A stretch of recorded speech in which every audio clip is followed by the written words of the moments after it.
In 2023, my project, my music project for my life and also for my studio is to focus on composers by month that they were born. So in January, I've been focusing on composers with birthdays in January. As I was digging through my closet in my music collection, I came across this really old book, Once Upon a Time Stories of the Great Music Masters. And it's biographical information written for student pianists with little excerpts of songs that they wrote. What's interesting to me about this book is when I was looking at it, I wasn't sure, as someone in 2023 looking at it, as it was written in 1941, if it was more of a commentary on 1941 culture and society than on the actual lives and time of the composers that it's talking about. But I thought throughout this year I might share some of these stories, and I'm not going to add any more commentary than what I'm saying right now at the beginning of this video. But it does really show, when I was looking at this, just how our culture has changed. And then, yeah, it's just really interesting. So without further ado, here is the story of Mozart, whose birthday was on the 27th of January.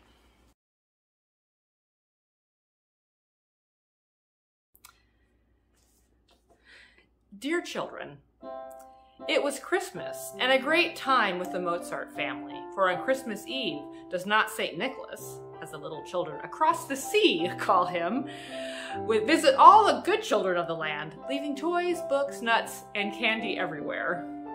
It was a long time ago, this Christmas Eve, when little Wolfgang Mozart, age 3, and his sister Nannerl, age 7, sang carols, hung up their stockings, and went to bed early. The next morning, how excited they were! A heavy snow had fallen during the night, and as they looked into the darkened sitting room, a brilliantly lighted Christmas tree met their eyes. There were stockings crammed and jammed with candy, nuts, and everything. By and by, after the stockings had been emptied and the packages all opened, Papa and Mama Mozart and the children had breakfast. What a happy family! The Mozarts lived in Austria. Austria is not far from Germany. Papa Mozart was a musician, and when Nannerl, this was her pet name, her real name was Maria Anna, was quite small, he began to give her piano lessons. The child learned rapidly. Little Wolfgang, though only 3 years old, stood near, taking it all in. And when Nannerl finished, he went to the piano and searched for a few minutes among the keys. Then, with his baby fingers, he played one of Nannerl's exercises. Papa Mozart was so surprised he could hardly believe it. He caught up the little boy and cried, "Wolfgang, little starbeam, you too will be a great musician."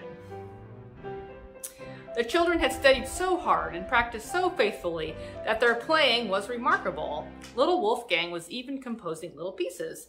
They were all very happy, till one day Papa Mozart became ill and was sick so long that their money began to run low and there was no food for the children. Mama Mozart, with tears in her eyes, gave them a crust of bread and sent them out under a tree to eat it. They had been taught to pray, so they decided they would tell God all about it. As they were kneeling, talking to God, a gentleman passed by who, hearing children's voices in prayer, stole softly to the place where the children knelt. Hiding behind a large tree, he learned the whole story. Before they were through, he went away. Nannerl was busy setting the table for supper that night. So great was her faith that their prayers would be answered when Wolfgang ran to the window exclaiming, "Look, look, Nannerl, our prayer is answered." It is needless to say that the whole family ran to the window, and there, unloading a covered wagon filled with baskets of all sizes, was a man arrayed in cook's apron and cap. He and his assistant brought in several large baskets and placed the contents on the table. There were pies and cakes and everything. Of course, the children were wild with joy. Their prayers had been answered, and what a feast! Enough to last for days and days, said Nannerl. Later, the tall, fine-looking man called, and whom do you suppose he was? None other than the Emperor of Austria. This was the man who had heard their prayers and sent baskets of food. Papa and Mama Mozart and the children thanked him, and the children played for him. He was astonished and delighted to hear them play as they did and invited them to play for the Empress. So one day, when Papa Mozart was strong enough to take them, they went to the palace. Everyone was charmed with their playing. The Empress gave them each a diamond ring.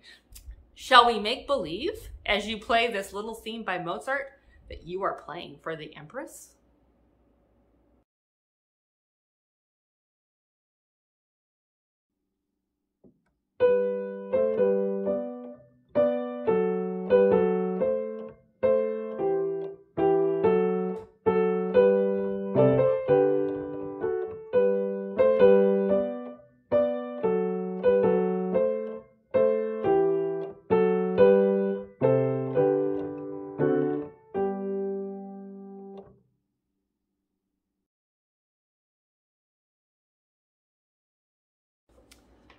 Mozart was particularly fond of the minuet. The following is a fragment of a little minuet composed by him when he was but 6 years old.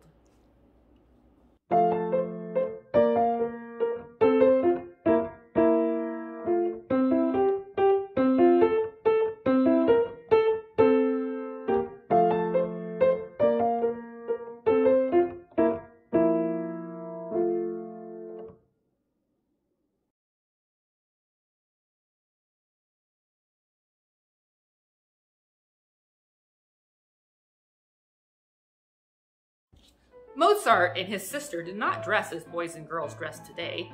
Nannerl wore a white lace dress made over white silk in quaint German style, with low neck and short sleeves.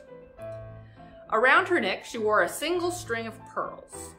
Her white slippers were fastened with dainty silver buckles, which was the only color about her save her long light brown curls, which shone in the light gold.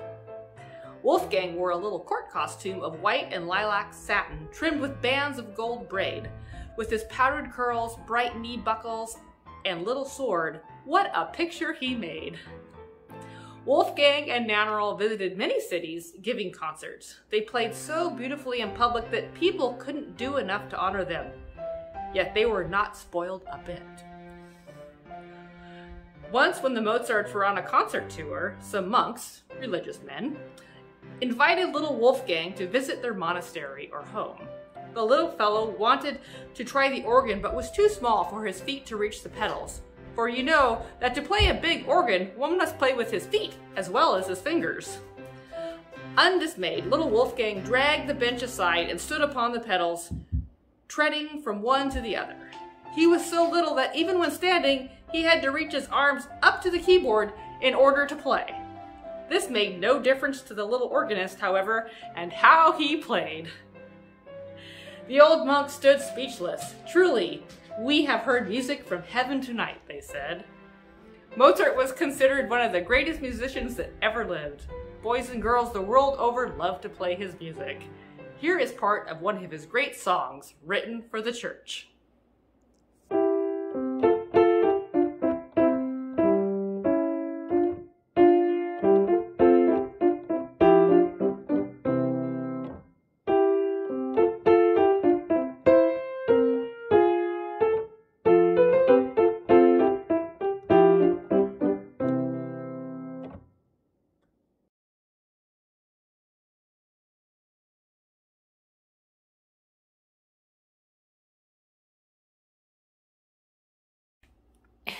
Anyway, so I just thought that, I hope you enjoyed that. That was kind of fun to read, but like I said, when I was reading it, I was like, I'm not sure if that was about 1941 or about Mozart or about the late 1700s. I think that might have been more about 1941 America. just my opinion.